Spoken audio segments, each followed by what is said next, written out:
যাদের প্যানেল ঠিক করতে তাদের রাজনৈতিক দলের ভারপ্রাপ্ত চেয়ারম্যানের মতামতের দরকার হয়েছে, লন্ডন থেকে যাদের প্যানেল নির্দিষ্ট হয়ে এসেছে তাদের জন্যই একদিন বৃদ্ধি করা হয়েছে, কারণ তারা প্যানেল ঠিক করতে পারতেছিলেন না। তার মানে কি আপনারা বুঝতেছেন না যে নির্বাচন কমিশনকে একটি জায়গা থেকে প্রভাবিত করতেছে? ঢাকা বিশ্ববিদ্যালয়ের এই ডাকসু এবং হল সংসদে নির্বাচনের যে ভোট দেওয়ার প্রক্রিয়া, সেই প্রক্রিয়ার ভিতরে যারা প্রার্থী হন প্রার্থীদের নাম থাকে এবং ব্যালট নাম্বার থাকে। যেহেতু প্রায় 40,000-এর মতো ভোটার এবং যারা এবার প্রার্থী হচ্ছেন সেই প্রার্থীর একটা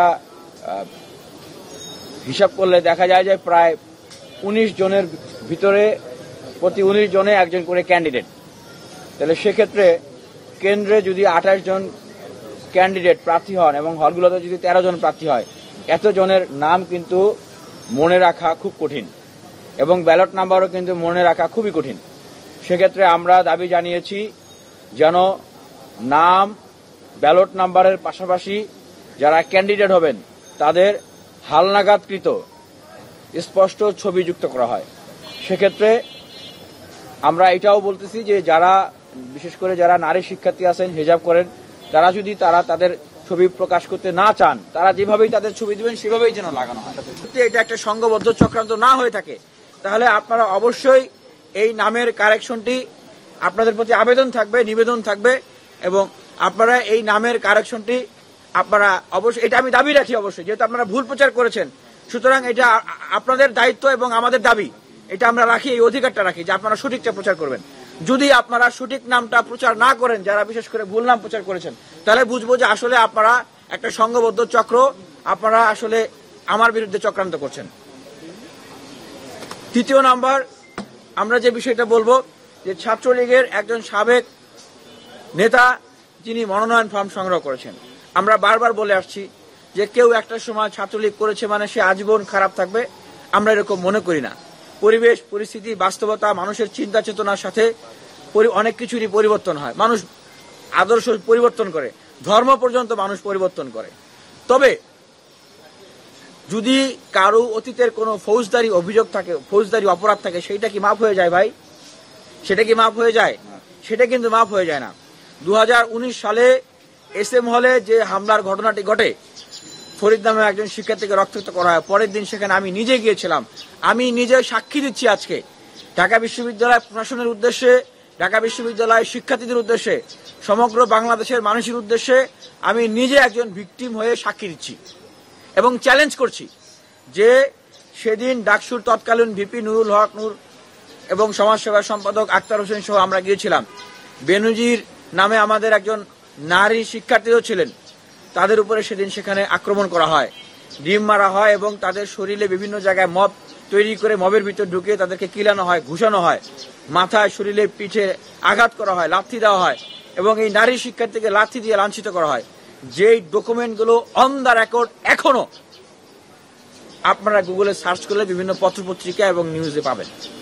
তাহলে এখন যদি নির্বাচন কমিশন বলে যে সেই ব্যক্তির নামে কোনো ধরনের অভিযোগ তারা পান নাই, এই কারণে উনি প্রার্থী হতে পারবেন, ওনার নামে কোনো বিচার হবে না, বিচার করার কোনো এভিডেন্স, উইটনেস, সাক্ষী তারা পান নাই, এইটা কি কোনো সত্য কথা? এইটা কি কোনো বাস্তব কথা? তাহলে আমরা তো দেখতেছি যে ঠিক আওয়ামী লীগের সময়ে আমাদেরকে মাহাত্ম বিশ্ববিদ্যালয়ে পিটাইতো ছাত্রলীগ, প্রক্টরের কাছে গেলে প্রক্টর বলতো যে এরকম কোনো কিছু তো শুনি নাই, এরকম কোনো কিছু তো জানি না, এরকম বলতো। তাহলে এখন ওনারা কি একই রকমের ভূমিকা অবতীর্ণ হতে চায়? সেই জায়গা থেকে স্পষ্টভাবে বলতে চাই যে এই ডাকসু নির্বাচনের এই প্রক্রিয়াটাকে এই ইচ্ছা করে যেই সমস্যাটা একদিন, 2 দিন, 3 দিনে সমাধান করা যায়, সেই সমস্যাগুলোকে ওনারা জিইয়ে রেখে ডাকসু বানচালের জন্য একটা চক্রান্ত করতেছেন। আবারও বলতেছি যে এই যে সমস্যা, এই সমস্যাগুলোকে ইচ্ছা করে সমাধান করা যায়। দেখেন, একদিন বাড়ানো হয়েছে, মনোনয়ন জমা দেওয়ার বাড়ানো হয়েছে না? কেন বাড়ানো হয়েছে? আমরা বলেছি একদিন বাড়িয়ে দেন, আমরা বলেছি, কারা বলেছে একদিন বাড়িয়ে দেন? কাদের জন্য বাড়ানো হয়েছে এটা এখন স্পষ্ট।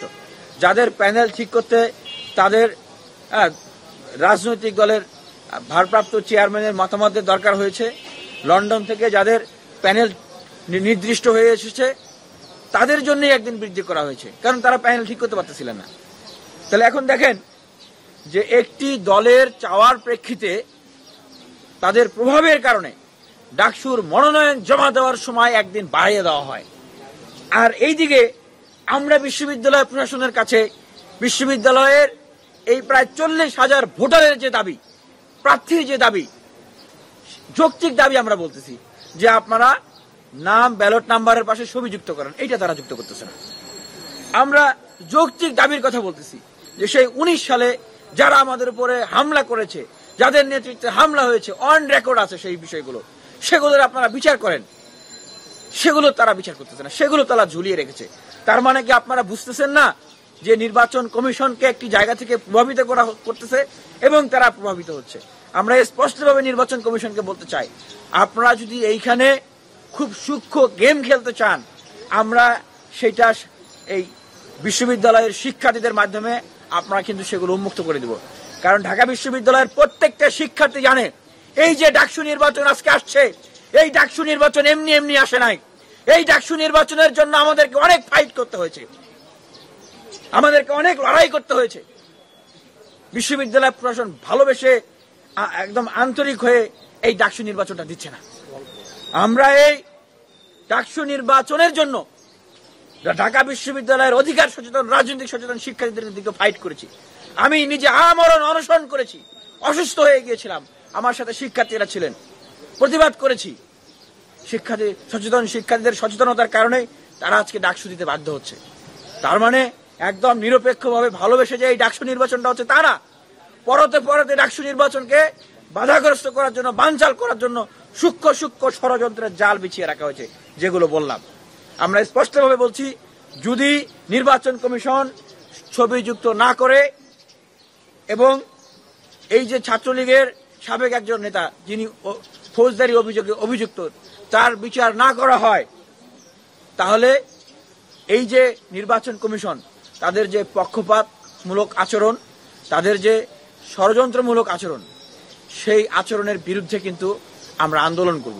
আমাদের পরিষ্কার কথা, সেই আচরণের বিরুদ্ধে আমরা কিন্তু আন্দোলন করব।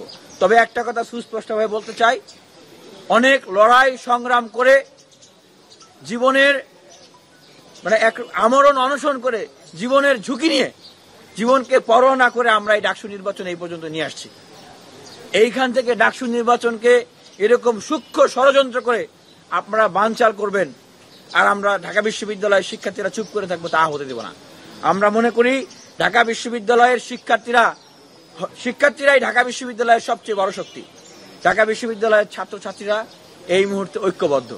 আমরা বুলেটের সামনে বুক পেতে দিয়েছি না, স্নাইপারের সামনে বুক পেতে দিয়েছি না। সুতরাং যে কোনো ষড়যন্ত্র চক্রান্তকে উপেক্ষা করে, যে কোনো প্রভাব বলয়কে ভেঙে দিয়ে আমরা ডাকসু নির্বাচনকে সম্পন্ন করব। শিক্ষার্থীদের এই গণতান্ত্রিক অধিকার আদায়ের প্ল্যাটফর্মকে আমরা বাস্তবায়ন করব। একটা কথা বলতে চাই, এই ডাকসু কিন্তু শুধু নির্বাচন না। প্রিয় ঢাকা বিশ্ববিদ্যালয়ের শিক্ষার্থীবৃন্দ, আপনারা যারা এখন উৎসবে আছেন, আমেজে আছেন, প্রথম বর্ষের একজন শিক্ষার্থীও ডাকসুর আমেজে আছেন, উৎসবে আছেন, এই গণতান্ত্রিক উৎসব আমেজ চলছে। যারা প্রার্থী হয়েছেন, আপনাদেরকে এই জিনিসটা মনে রাখতে হবে যে এই ডাকসু নির্বাচন কিন্তু কেবলমাত্র একটা ডাকসু নির্বাচন নয়, এটা কিন্তু ঢাকা বিশ্ববিদ্যালয়ের শিক্ষার্থীদের অধিকার আদায়ের আন্দোলন।